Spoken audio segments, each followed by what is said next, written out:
The summit, attended by President Uhuru Kenyatta among other leaders, opened with calls for a long-lasting solution to addressing the challenge of peace and security.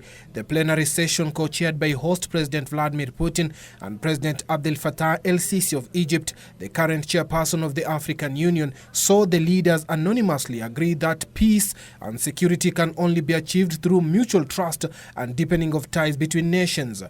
There is a great deal of untapped potential for cooperation between Russia and the continent of Africa.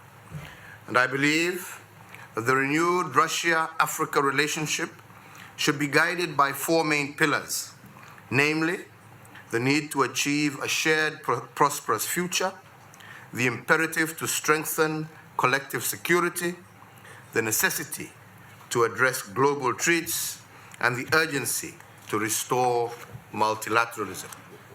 President Kenyatta in his address said the pursuit of peace and sustainable security are core to Kenya's foreign policy, which is also at the core of the African Union agenda. The pursuit of peace and sustainable security are at the center of Kenya's foreign policy and remains as a strong focus of the African Union agenda.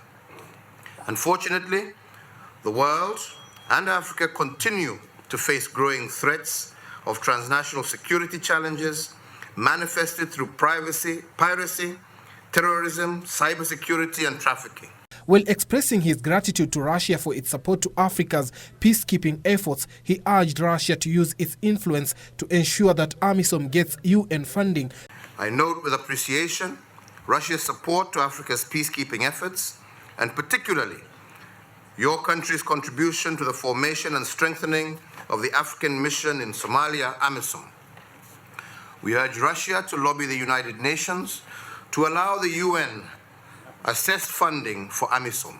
Citing Kenya's experience and contribution to global peace initiatives, the president lobbied the summit to support the country's candidature for a non-permanent seat to the UN Security Council during elections slated for June next year. President Putin said the summit, which will be held after every 3 years, will be used as a vehicle to deepen and strengthen Russia-Africa ties with the overall objective of achieving sustainable global peace, security, and development.